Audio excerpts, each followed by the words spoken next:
So hello everyone, कैसे हैं आप लोग। आई होप आप लोग अच्छे होंगे। एंड सो गाइस, आज हम चलने वाले अपने अगले टॉपिक की ओर, जो कि हमारा अगला टॉपिक है भवन के घटक क्या है, पार्ट्स ऑफ बिल्डिंग है। इसके पहले वाले लेक्चर में हमने क्या है, टाइप ऑफ जो क्लासिफिकेशन ऑफ क्या हमारा बिल्डिंग है एज पर IS कोड या NB कोड के अनुसार, नेशनल बिल्डिंग कोड के अनुसार जो भी था, हमने डिफरेंट टाइप के जो हमारे भवन थे उनके बारे में जान लिया है। आई होप वो वीडियो आप देख चुके हैं, लेक्चर देख चुके होंगे। एंड आज हमें अपने नए टॉपिक की ओर बढ़ने वाले हैं, जो कि है पार्ट ऑफ बिल्डिंग। क्या है, पार्ट ऑफ बिल्डिंग, जिसमें हम 1 बाय 1 चीज़ों को समझेंगे। और देखिए, ये भी वीडियो काफ़ी ज़्यादा इंपॉर्टेंट है। अब मैं आपको पहले से बता चुका हूँ कि मैं PDF से पढ़ाऊँगा। और देखिए, कुछ ज़्यादा चीज़ें टफ है नहीं, इसीलिए मैं PDF से पढ़ा रहा हूँ। ना कि इसमें कोई टेक्निकल वर्ड है और ना ही कोई ऐसी थ्योरी है जो आपको समझ में ना आए PDF के थ्रू। तो चलिए देखते हैं आज टॉपिक क्या है। पार्ट ऑफ बिल्डिंग है। क्या है जो पार्ट ऑफ बिल्डिंग है हमारा, क्या है हमारा जो टॉपिक है, क्या है, पार्ट ऑफ बिल्डिंग है, भवन के घटक। तो ये हमारा टॉपिक हो गया। तो चलो इसको हम पढ़ते हैं। क्या है, भवन के घटक। तो इस घटक के बारे में हम क्या, कौन कौन से घटक होते हैं, ये काफ़ी ज़्यादा इंपॉर्टेंट है। और क्वेश्चन पेपर उठा के देखें तो क्वेश्चन आता भी है, भवन के गठन और उसके चित्र सहित। ये क्या है, जो चित्र आपको दिख रहा है, इसके बारे में अभी हम डिटेल में बात करेंगे। चलिए इसके बारे में बात करते हैं हम। फाउंडेशन के बारे में पहले बात करेंगे। क्या है फाउंडेशन, नींव। देखिए, जब घर बनता है तो सबसे पहले चीज़ क्या बनती है भाई, फाउंडेशन बनती है, नींव बनती है, क्योंकि नींव पर ही हमारा पूरा मकान टिका रहता है। तो नींव क्या होती है, इसके बारे में हम बात कर लेते हैं। तो चलिए नींव के बारे में जानते हैं। भवन व क्या है, भवन व संरचना का वह भाग जो ग्राउंड लेवल के से नीचे रहता है। भाई ग्राउंड लेवल क्या है उसको बताएंगे। ग्राउंड लेवल से नीचे बनाया जाता है तथा जिसका कार्य क्या होता है, सुपर स्ट्रक्चर आदि संरचना से आ रहे भार को अमृत तक स्थानांतरित करना होता है, नींव कहलाता है। अब क्या है, इसमें एक टर्म यूज है, सुपर स्ट्रक्चर। देखिए जो हमारी बिल्डिंग है, कुछ पार्ट उसका नीचे रहता है। ये मान लीजिए आपका ग्राउंड लेवल है, ये जो दिख रहा है ग्राउंड लेवल है, ये प्लिंथ लेवल है। सबके बारे में हम समझाएंगे आपको, प्लिंथ लेवल, ग्राउंड लेवल क्या होता है, नींव क्या होती है, सब 1 बाय 1 समझेंगे। ओके, तो देखिए सुपर स्ट्रक्चर क्या होती है, आदि संरचना क्या होती है। यहाँ वर्ड यूज हुआ था, आपको बता दें, ये आदि संरचना, सुपर स्ट्रक्चर। तो बता दें, सुपर स्ट्रक्चर जो आप देखते हैं स्ट्रक्चर, कोई बिल्डिंग है ऊपर से, तो ऊपर से मतलब सामने जो चीज़ें आपको दिख रही है बिल्डिंग की, वो हमारी सुपर स्ट्रक्चर है। कैसे, देखिए हमने बताया आपको कि बिल्डिंग जो होती है उसका कुछ पार्ट ज़मीन के अंदर होता है, जैसे नींव वगैरह हो गया। कुछ पार्ट ज़मीन के नीचे होता है जो हमें नहीं दिखता, और जो भाग हमें दिखता है वो हमारा सुपर स्ट्रक्चर होता है। तो मतलब ये ग्राउंड लेवल के ऊपर होता है। तो इतना चीज़ क्लियर है कि सुपर स्ट्रक्चर वाला जान लिया। नींव क्या होती है, नींव भवन संरचना का वह भाग होता है जो ग्राउंड लेवल से नीचे होता है, बनाया गया होता है। ये आप PDF में पढ़ सकते हो, ज़्यादा कोई टफ चीज़ नहीं है। तो नींव हमारी क्या हो गई, और यही हमारी नींव है, फाउंडेशन है। और ये किस प्रकार की फाउंडेशन है इसको हम आगे बताएंगे। देखिए अब क्या है दूसरा टॉपिक, प्लिंथ लेवल। देखिए हम नीचे से ऊपर की ओर चलेंगे, मतलब जो हमारा घर बनता है, पहले नींव बनती है।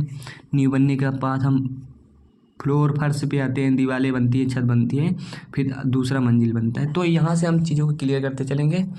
क्या है दूसरा हमारा, प्लिंथ लेवल है। क्या है, प्लिंथ लेवल है। अगला टॉपिक क्या है गाइस, अगला टॉपिक हमारा क्या है, प्लिंथ लेवल है। क्लियर है, प्लिंथ लेवल मतलब कुर्सी तल बोलते हैं इसके।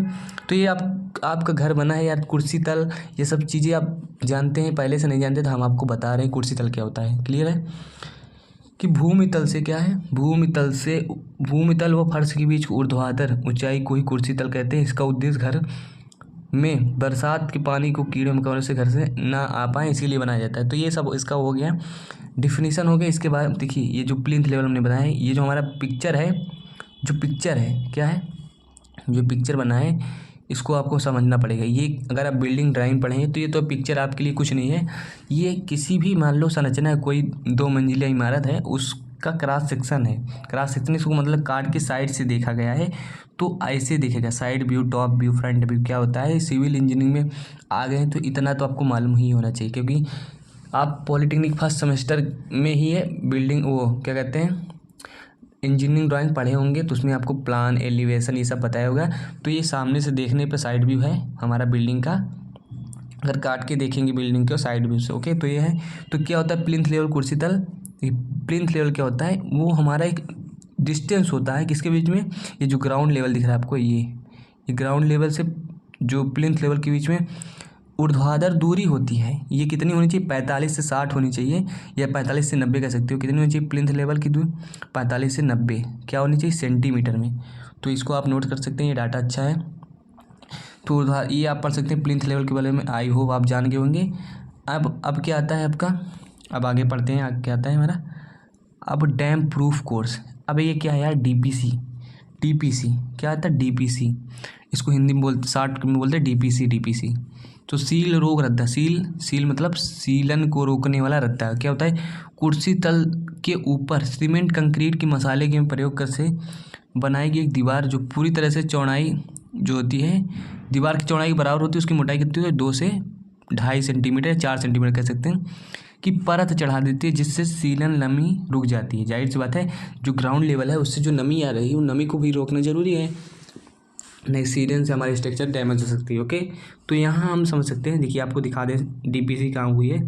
डीपीसी की बात की जाए तो ये देखिए, डीपीसी जो है हमारा यहाँ हुई है। क्या है डीपीसी, ये प्लिंथ लेवल है, तो यहाँ डीपीसी होती है प्लिंथ लेवल पे, ये डीपीसी होती है। डीपीसी क्या होती है, अभी हमने आपको बताया कि एक रद्दा होता है। क्या होता है, रद्दा होता है, वही हमारी डीपीसी होती है जो सीलन को रोक देता है। मेन चीज़ यही है कि सीलन को रोकने वाला रहता है, नाम इसे ही मालूम चल रहा है, सील रोक रखता है।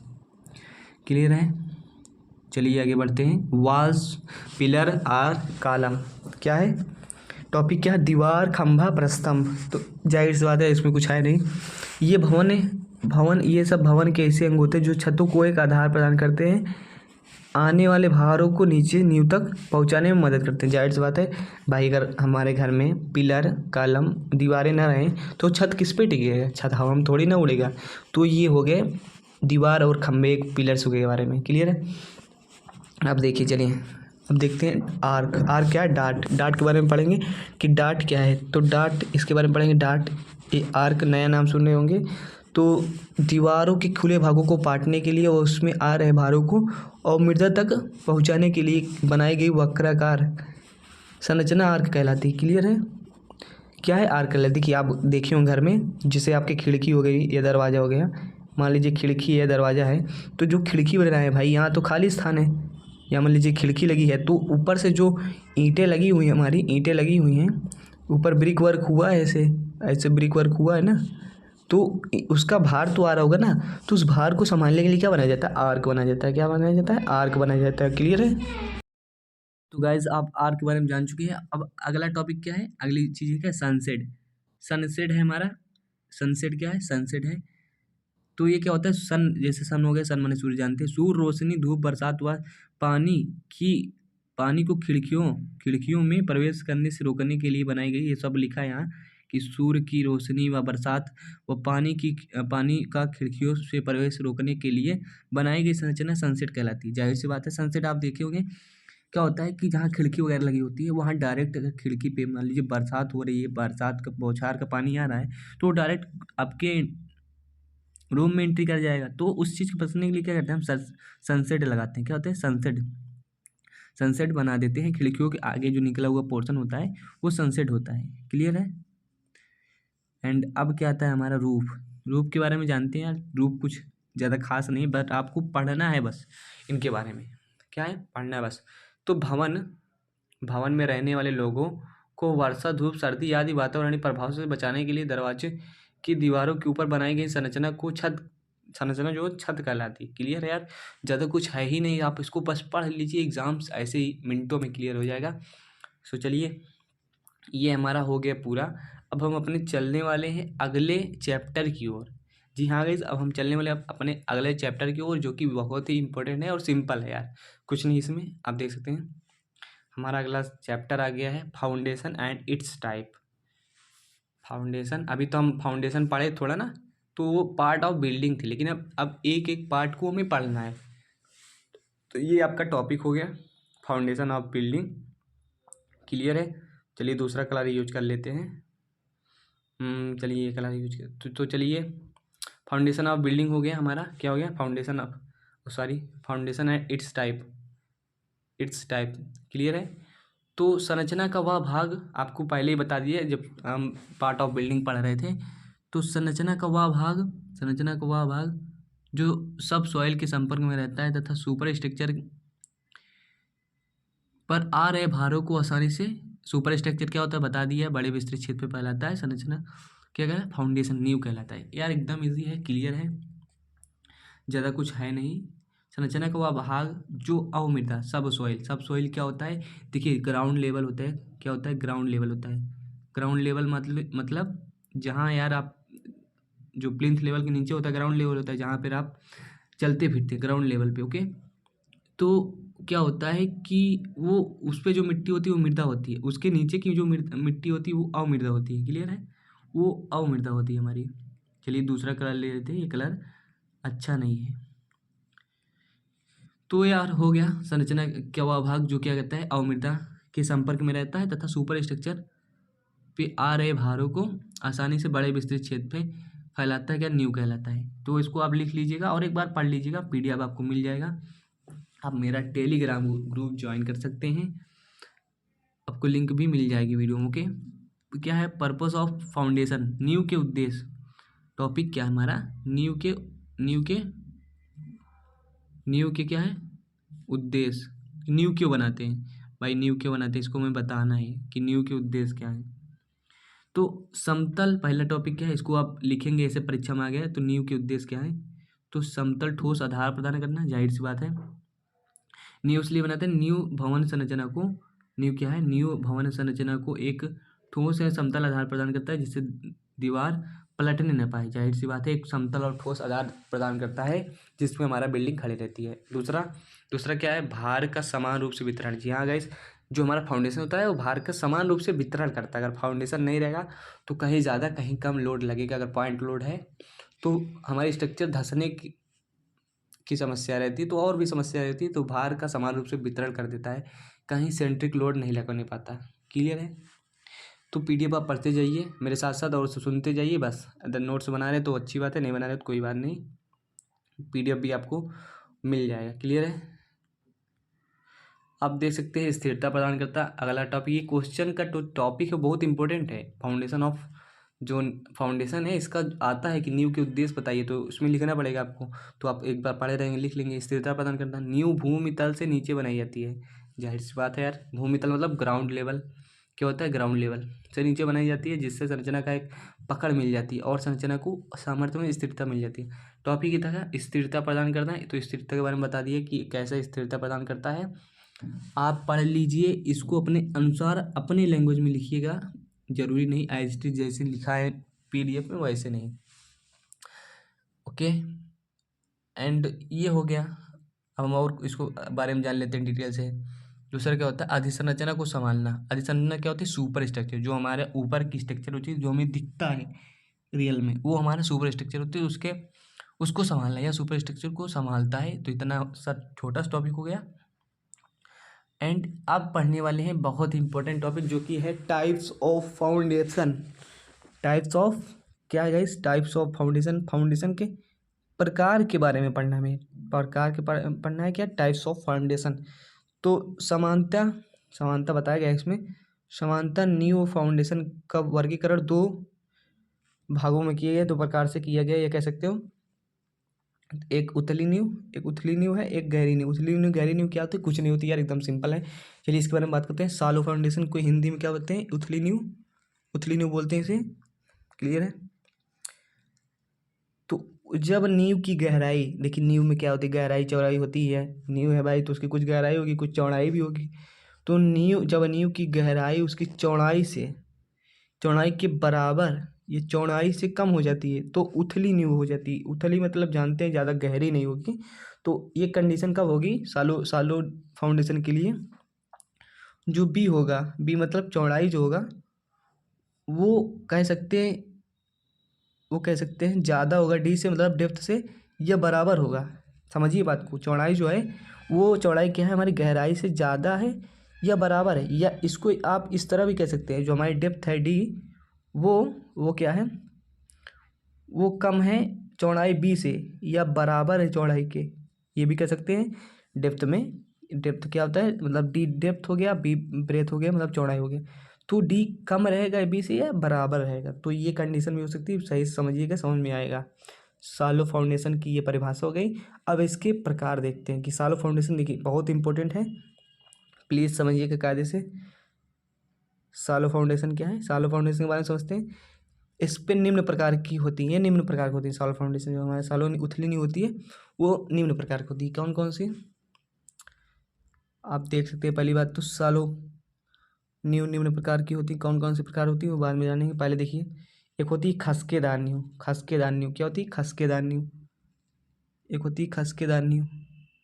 खसकेदार नींव होती है जिसे हम कहते हैं spread footing foundation. Spread foundation होती है। एक होती है जालदार नींव। देखिए नींव को आप समझ लीजिए, इसके बारे में समझ जाते हैं। जालदार नींव जिसे हम ग्रिलेज बोलते हैं। क्या बोलते हैं? ग्रिलेज। ग्रिलेज ग्रिलेज राफ्ट नहीं, ग्रिलेज। क्लियर है? संयुक्त नींव, कंबाइंड नींव, अभी इसके बारे में बताएंगे, सबको दिखाएंगे। कंबाइंड नींव एंड राफ्ट एंड फटरा नींव और पाउंडीदार नींव और भी होती है, लेकिन इतना इनफ है आपके लिए। क्लियर है? तो खसकेदार नींव मतलब स्प्रेड फाउंडेशन। स्प्रेड फाउंडेशन में क्या समझेंगे? देखिए आप समझ सकते हैं इसको कि साधारण भवनों एवं हल्की संरचनाओं में इसी नींव का प्रयोग किया जाता है, निर्माण किया जाता है। इससे जो हमारे घरों में बनता है, जो घर बनता है सामान्य 2 3 4 मंजिला, उसमें यही हम नींव प्रयोग करते हैं, खसकेदार स्प्रेड फाउंडेशन। ओके, तो नींव को ज़्यादा निर्माण किया जाता है। इससे आप पढ़ सकते हैं नींव दीवार के दोनों तरफ खसके के रूप में बढ़ती रहती है, इसलिए इसे खसकेदार नींव या फैलाव नींव कहते हैं। तो इसका कुछ इस तरह से पिक्चर बनेगा। खसका इसी कहते हैं। ये जो हमारा क्या है, ऐसे हमारा क्या बना है, इसे बना है ना, ये आप देख सकते हैं, ये ऐसे बना है। क्या बना है? ऐसे बना है ना। तो ये हमारा जो ये यहाँ से ये डिस्टेंस है, यही हमारा खसकेदार है। तो खसकेदार नींव है भाई, खसका बना है इसमें। स्प्रेड स्प्रेड फाउंडेशन हो गया आपका। क्लियर है? अब इसको कैसे बनाते हैं तो इसको समझ लेते हैं थोड़ा। खसकेदार ये thumb rule of skating spread footing foundation. खसकेदार नींव के लिए हस्त रूल। हस्त रूल क्या है? देखिए जब मिस्त्री क्या होते हैं, राजगीर हम आपको समझा रहे हैं, क्या होते हैं, अपने अनुभव के आधार पे एक मोटा मोटा डाटा से, कोई IAS कोड के अनुसार डाटा नहीं लेते, अपने अनुसार बना देते हैं चीज़ों को, तो वो थंब रूल हो जाता है। तो इसी के बारे में समझेंगे। जब नींव को इसे बना देते हैं तो खसकेदार नींव के लिए थंब रूल जानेंगे। क्या होता है? कंक्रीट ब्लॉक के ऊपर, कंक्रीट ब्लॉक क्या होता है बता रहे हैं। कंक्रीट ब्लॉक के ऊपर रखी नींव की मोटाई आदि संरचना की दीवार की मोटाई का 2 गुना होता है। अर्थात आदि संरचना की दीवार की मोटाई T तथा कंक्रीट ब्लॉक के ऊपर नींव की मोटाई 2T होती है। क्या होती है? 2T होती है। तो यहाँ आप देख सकते हैं, जो हमने कहा है कि उसकी जो ब्लॉक की मोटाई होती है वो 2T होती है। क्या होती है? 2T होती है। यही आप देख सकते हैं, ये आपको बना है चित्र ना, ये जो हमारा ब्लॉक है, कंक्रीट ब्लॉक के ऊपर जो ये संरचना है, ये 2T होती है। और अगर ये T है, दीवार की मोटाई अगर T है, मान लीजिए अगर दीवार की मोटाई 30 है तो इसकी मोटाई कितनी होगी? 30 2 × 30 मतलब 60 60 2 गुना होती है। यही कह रहा था आगे। तो चलिए आपको दिखा देते हैं क्या कह रहा था कि थंब रूल में यही है, ज़्यादा कुछ है नहीं। आप इसको समझेंगे, थोड़ा सा दिमाग लगाएंगे तो क्लियर हो जाएगा चीज़। क्लियर है? अधिसंरचना की दीवार की मोटाई 30 है, कंक्रीट वाला तो इतना है। ईंट चिनाई में दीवार में प्रत्येक खसका 5 सेंटीमीटर का रखा जाता है। प्रत्येक चरण दीवार की मोटाई 2 × इतना बढ़ जाती है। तो ये ज़्यादा कुछ है नहीं। क्या होता है? कितना बढ़ जाता है? 5 × 2 कितना बढ़ जाता है मोटाई दीवार की? प्रत्येक चरण में 10 बढ़ जाता है। देखिए अगर मान लीजिए 30 है, यदि मान लीजिए 30 है, मान लीजिए ऐसी संरचना है, मान लीजिए दीवार है, मान लीजिए दीवार है, तो प्रत्येक खसका बना यहाँ से, ये 5 गए, ये 5 गए, तो प्रत्येक खसका में कितना मोटाई बढ़ जाता है? इधर 5 आए और इधर 5 आए, इधर 5 आए और इधर, तो कितना हो जाएगा? 2 × 5 मतलब 10 बढ़ जाती है। यही कह रहा है, 10 मोटाई बढ़ जाती है। क्लियर है? तो ये चीज़ें हो गई। अब चलिए आगे चलते हैं। क्या है कि कंक्रीट ब्लॉक का खसका जो है वो क्या लिया जाता है? कंक्रीट ब्लॉक का जो खसका है वो 10 से 15 सेंटीमीटर लिया जाता है। ठीक है? जो हमारा खसका है वो 10 से 15 सेंटीमीटर लिया जाता है। ये हमारा 10 से 15 सेंटीमीटर होता है। और देख सकते हैं आप क्या है, कंक्रीट ब्लॉक की मोटाई जो होती है उसके खसके के 2 गुनी ली जाती है। कंक्रीट ब्लॉक की मोटाई जो है खसके के 2 गुनी ली जाती है। इसको समझिएगा आप। कंक्रीट ब्लॉक की मोटाई मान लीजिए 15 है, अगर खसका ये जो दिख रहा है आपको 10 से 15, मान लीजिए 15 है, तो ये जो ऊर्ध्वाधर मोटाई है ये इसकी इसकी पूरी है, नीचे वाले की, सबसे नीचे वाले की जो भी दिख रहा है आपको, वो क्या होगा 30 होगा, 2 गुना होता है। तो यही थंब रूल है। थंब रूल में यही सब बताया गया कि क्या करें, क्या क्या करके आप स्प्रेड फुटिंग फाउंडेशन को बनाएंगे। क्लियर है। अब भूमि तल से नींव की गहराई क्या आती है, भूमि तल से ग्राउंड लेवल से नींव की गहराई 60 से 90 सेंटीमीटर अमूमन ले लेते हैं हम उसे थंब रूल में, ठीक है। और ये एक फार्मूला है, खसकों की संख्या, स्प्रेड की संख्या जो 2t-t, प्रत्येक चरण में काटे गए खसकों की चौड़ाई। तो ये इससे निकल आता है हमारा नंबर ऑफ खसका, कितने खसके बनेंगे। तो थंब रूल आप देख चुके हैं कि थंब रूल क्या है, थंब रूल के बारे में आप जान चुके हैं, ये आप पढ़ सकते हैं कंक्रीट ब्लॉक की शुरुआत से। तो थंब रूल है, ज़रूरी है और ज़्यादा टफ भी नहीं है। तो थंब रूल आपका यहीं समाप्त होता है। क्लियर है। हमारा स्प्रेड फुटिंग फाउंडेशन, आप यही चित्र है हमारा, क्या है ये इसका चित्र है, और आप इसको गूगल ईमेल करके भी देख सकते हैं। और आपके घरों में लगभग गांव वगैरह में यही सब हमारी चीज़ें बनती हैं स्प्रेड फुटिंग फाउंडेशन वाली, हाई राइज बिल्डिंग के लिए नहीं, नॉर्मल। सो चलिए गैस, अब हम पढ़ते हैं जालदार नींव। क्या जालदार नींव, देखिए आपको अगर नींव के बारे में अच्छे समझना है तो क्या करते हैं आप, जो नाम है उसको क्या आपके गूगल कर लीजिए और गूगल पे जाकर उसका ईमेल देख लीजिए, मतलब इमेज देख लीजिए, सॉरी इमेज देख लीजिए। तो वहाँ से आपको मालूम चल जाएगा कि नींव वास्तव में कैसी है। तो हम जो आपको दिखा रहे हैं वो सीधे से वो फ्रंट व्यू है, सेक्शन है, ये सब चीज़ हम दिखा रहे हैं, प्लान दिखा रहे हैं आपको। तो उससे क्या होता है थोड़ा कम क्लियर हो पाता है, लेकिन जब आप गूगल से इमेज करके इसकी इमेज देखते हैं तो आपको वास्तव में समझ में आ जाता है किस प्रकार की फाउंडेशन है, आप इसको देखे हैं कि नहीं। तो जालदार नींव के बारे में हम बात करने वाले हैं। तो देखिए आपको बस अभी इस सेमेस्टर में क्या करना है, थोड़ा थोड़ा जान लेना है, और आगे सेमेस्टर में हम डिटेल में सभी चीज़ों के बारे में जानते हैं। तो अभी क्या है, जालदार नींव है हमारी, क्या है जालदार नींव है, क्या है दूसरी, क्या है जालदार नींव है। तो इसके बारे में जानते हैं हम, क्या है कि जालदार नींव में क्या कहा गया है कि जब मृदा की धारण क्षमता, हाँ जब धारण क्षमता कहते हैं लोड बियरिंग कैपेसिटी होती है जो बहुत कम होती है, तो अधिक संकेतिक भार आ रहा होता है और नींव की गहराई बढ़ाना संभव न हो, तो यह ग्रिलेज फाउंडेशन बनाई जाती है। तो क्लियर है कि जब पॉइंट लोड आ रहा होता है, सेंट्रिक लोड आ रहा होता है, तो उस केस में क्या कहते हैं ग्रिलेज फाउंडेशन बनाते हैं। प्रयोग किए गए आधार पे ये 2 प्रकार के होते हैं। ये कितने प्रकार के होते हैं, 2 प्रकार के होते हैं। पहला क्या होता है, हम बहुत स्पीड से पढ़ा रहे हैं क्योंकि ज़्यादा कोई चीज़ इसमें ऐसा है नहीं जो आपको समझ में आ रहा हो। टिम्बर ग्रिलेज फाउंडेशन है, ये हो गया आपका पहला। और इस नींव का निर्माण लकड़ी के भवनों व अस्थायी भवनों के लिए किया जाता है। इन्हें कमजोर और धारण क्षमता वाले मृदा और जलग्रस्त क्षेत्रों में बनाया जाता है। ये आप देख सकते हैं, इसको अच्छे से पढ़ लीजिए और थोड़ा इस पर विचार कर लीजिएगा तो आपको क्लियर हो जाएगा। दूसरा क्या है, स्टील ग्रिलेज फाउंडेशन, जब संरचना पर भार अधिक आने की संभावना हो। इस्पात आई सेक्शन के खंड, आई सेक्शन हम जानते होंगे, आई सेक्शन के खंड को कहते हैं प्रयोग करते हैं। ओके, तो ये सब चीज़ें करते हैं, खंड आई लंबवत एक दूसरे के रखे जाते हैं, जैसा कि आपको चित्र में दिखा दिया जाए, चित्र में आप देख सकते हैं। आपको इससे थोड़ा कम क्लियर हो रहा होगा, मैं समझ सकता हूँ, लेकिन आप क्या करेंगे जब गूगल इमेज करेंगे स्टील ग्रिलेज फाउंडेशन की, तो वहाँ से आपको ज़्यादा क्लियर होगा। क्या होगा, ज़्यादा क्लियर होगा। क्लियर है। एंड अब हम देखने वाले हैं, देखिएगा इस कंबाइंड फुटिंग फाउंडेशन में क्या है, जब 2 कॉलम पास आ रहे हो, दो से स्तंभों के लिए एक नींव डालना हो, तो इस प्रकार में नींव जो है डालना अच्छा होता है। क्या कंबाइंड, ये आयताकार या समलंबाकार हो सकते हैं। आप देख सकते हैं ये क्या है, आपका ये प्लान है, ये क्या है प्लान है, ऊपर से देख रहे हैं, और ये क्या है फ्रंट व्यू है, एलिवेशन। ओके, तो ये सब चीज़ें हैं, आप देख सकते हैं, इसको आप देखे ही होंगे कहीं ऐसे, जब इसमें लिखा है डिफिनेशन पढ़िए और समझिए, आपको सब समझ में आ जाएगा। कंटिन्यूस फुटिंग क्या है, जब एक ही रेखा में क्या होता है, जब एक ही रेखा में बहुत अधिक स्तंभ आ रहे हों एवं मृदा की धंसने के ज़्यादा, जाहिर सी बात है यार, जब पास में एक ही रेखा में बहुत से ज़्यादा फाउंडेशन आ रहे हैं, तो क्या करते हैं मृदा के धंसने की क्षमता धंस न जाए, इसके लिए क्या करते हैं कंटिन्यूस फुटिंग कर देते हैं। कंटिन्यूस फुटिंग में क्या होता है, जो हमारे एक में ही आ जाते हैं सब। ओके, ये तो आप बना सकते हैं इसको, और ये आपका प्लान है, ये आपका सेक्शन है। क्लियर है। तो आप चीज़ें क्लियर हो रही होंगी, आई होप। एंड अब अगला क्या है हमारा राफ्ट फाउंडेशन या मैट फाउंडेशन भी बोलते हैं। जब किसी प्लॉट में कई स्थानों पे फाउंडेशन का निर्माण हो रहा होता है, पढ़िएगा इसको, हो रहा होता है, तो प्लॉट की 50% ज़मीन पर फाउंडेशन कंक्रीट में ही चली जाती है, तो क्या होता है वहीं अब पूरे प्लॉट में कंक्रीटिंग कर देते हैं। जब भूमि भार वाली दलदली मृदा हो तो धारण क्षमता काफ़ी कम हो जाती है, तो राफ्ट फाउंडेशन और इसका प्रयोग करते हैं। तो आप इसको पढ़ लीजिए, ज़्यादा ये टफ नहीं है और ज़्यादा इंपॉर्टेंट नहीं है राफ्ट वाला। स्टेप वाला समझिए, स्टेप वाला बहुत खास है।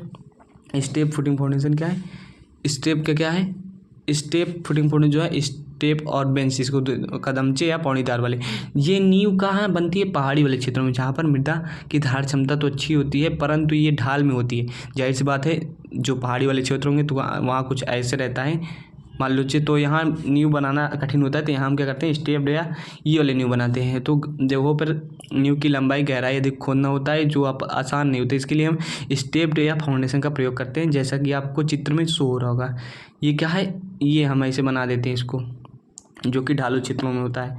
तो ये आपका हो गया। अब अगला क्या है हमारा इन्वर्टेड आर्क आप देखे होंगे, जब कहीं ब्रिज वगैरह बनता है, ब्रिज मतलब पानी में जब कोई चीज़ संरचना बनती है तो इसका प्रयोग किया जाता है, इसे इन्वर्टेड होता है। तो जब जलीय संरचना लिखा ही है, या जब जलीय संरचना पुलों, नदियों की तली आदि में जहाँ मिट्टी के कटने की संभावना हो रही होती है, तो नींव का निर्माण किया जाता है, जो कि हमारा इन्वर्टेड आर्क फाउंडेशन कहलाता है।